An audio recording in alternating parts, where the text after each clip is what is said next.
Now we're playing with power, real Nintendo power. Yeah. Hey guys, welcome back to the channel. It's awesome that you're tuning in. So in this video we're going to do like memory lane for me, because I owned this thing back in the day. Like when I was a child, I played a lot with it because this Saitek booster thing was pretty damn awesome. You could make yourself like an arcade-ish kind of machine, but this thing had a lot of cool features, including boosting your sound. So the name itself makes kind of sense to me. But as a child I played a lot with it, and having it back in the collection is pretty damn awesome. But also a big shout out to my buddy Shane for giving me the option to review this, because I found it on his page because it's a second-hand product, and he just gave me the option to buy this for a very good deal. I told him I want to make a review for this product because this was pure nostalgia for me, because I owned this as a child. And yeah, people like him always make me very happy and give me like motivation to make these videos, because with retro gaming it's about the passion, nostalgia, and not always about the money. But what is all this Saitek booster about? So basically back in the day we could buy a lot of weird stuff for the Game Boy. I also did like this Handy Boy where you have like weird attachments to it, making it more like a transform. But this thing was more like a really cool piece of hardware. So you're going to get the magnifying glass. It comes with built-in lights, because yeah, back in the day we didn't have, of course, the lighter feature that we have now. You can click it open. Basically like you can connect your Game Boy with the cable over here for giving it some external juice. Then we're having the option over here for the audio, of course, the on and off switch. We can also like basically open this part up, and at the back we had the option to turn it on and off. The only thing I remember is that this thing you needed to basically like pull it out for replacing the games, but that's not a big of a deal. But overall it was a really cool piece of hardware. I didn't even test it before we're making these videos, so we're going to see if this thing is working.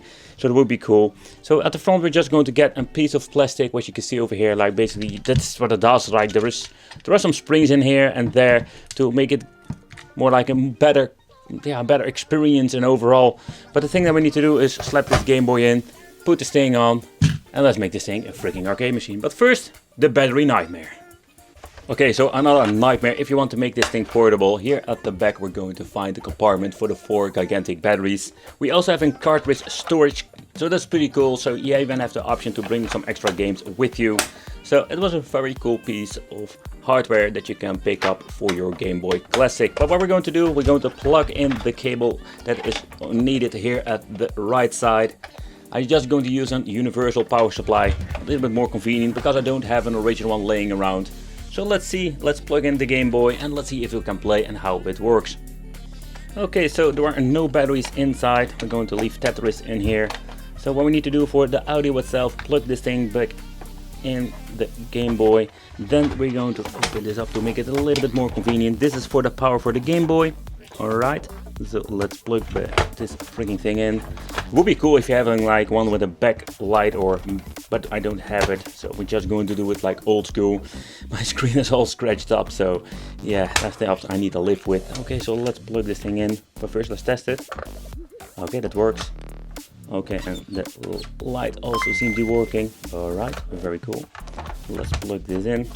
You need to force it down, lock the system, and we are ready to go. So let's boot it up and let's play a game.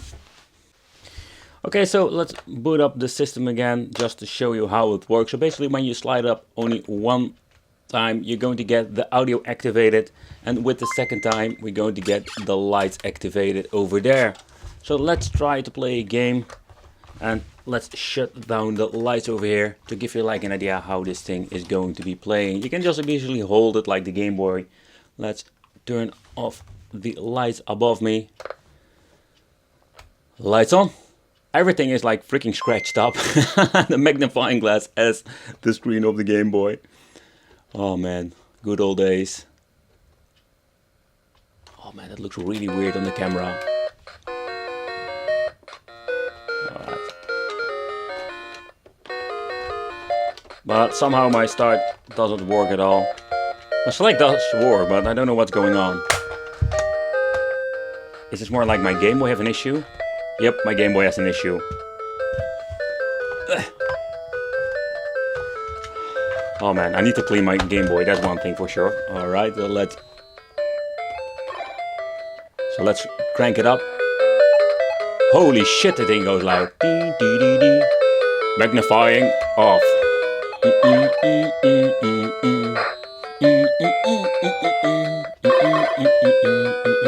I must say that plays really nice with the joystick. Alright, let's put it back on.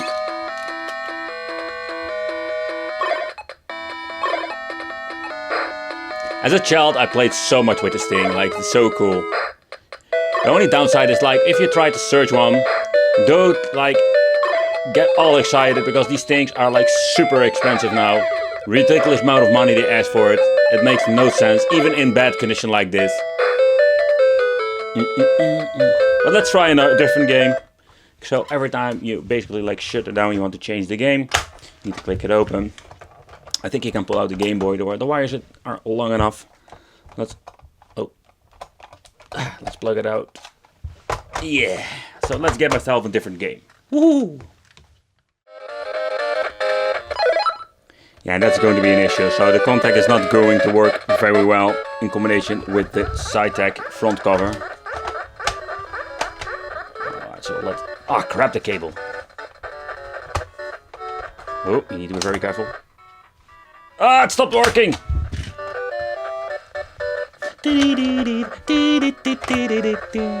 Alright, let's crank up the volume. Oh yeah! Magnifying. Power on!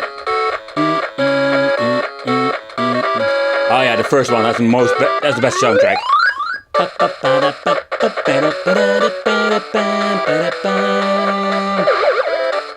I cannot see a damn thing.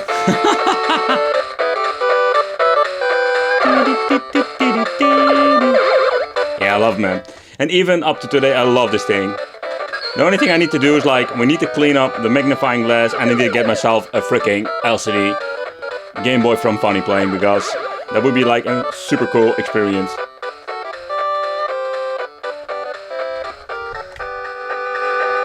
Oh, that soundtrack! Okay, so let's do a quick teardown just to see how this thing looks in the inside. I'm really curious. I'm just going to remove some screws because I have no idea how they slapped this thing together. I think there are like 2 screws over here. Then we're going to get 2 over there. And I'm just curious how this thing will look in the inside. I think this is going to be a lot of plastic fantastic with not a lot of wiring. And I'm also curious if this thing gets broken, if you can fix it. Okay, there is no movement in the shell, so I think I need to remove these 2.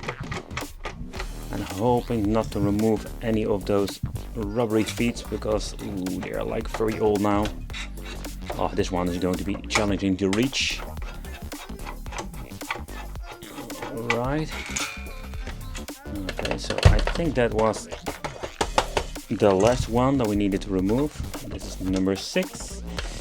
The question remains, can we open it like this, or are there more screws that we need to remove? I think there are no screws in here. Oh, there are. Ooh, there even hid 2 of them over there. Naughty boy. Alright, so let's see. We'll remove these 2. If we can basically remove the shell itself. There is some movement now. Ooh. I don't know what just came out of it, but there was a lot of filth and dust in it. Okay, I need to be very gentle, but it seems to be that there has been an insect inside of this. Alrighty, it's not living anymore, but ugh. Like, ugh, a lot of weird things going on here. Ugh, yeah, yuck, yuck, yuck, yuck.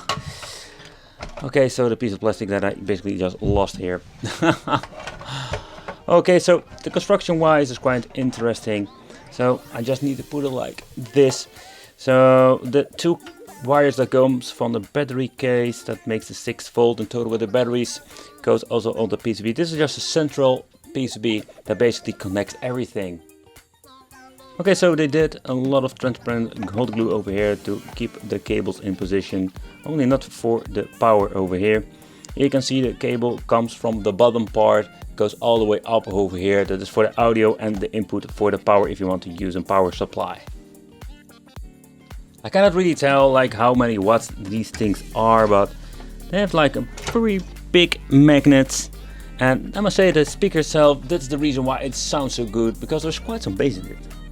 And then we're going to get the second and the last PCB, and this PCB is only for switching between when you want to turn on the lights and stuff like that. But yeah, it's good that I cleaned it up, because there was a lot of filth in here and something has been living in there. It's not living anymore, but ugh. Alright guys, so that was the booster from Saitek. It's a nostalgia trip for me and maybe also for you. So let me know in the comments, what do you think of this? Is it something you would pick up, or is it something you don't care about? I think this is a really cool piece of hardware that you can buy for a Game Boy now, even in 2021, if you can find it cheap. Because if you need to pay a lot of money for it, yeah, nostalgia great, but for a cheap price this thing is pretty cool to get. But it's more like a piece of tech that you will put for display and something you play with it, because it's pretty cool and it works very well. But yeah, in the end, it's really old school. Well, thank you for watching. Consider subscribing, hit that little bell, become one of the Wicked family, and we'll see you in the next video.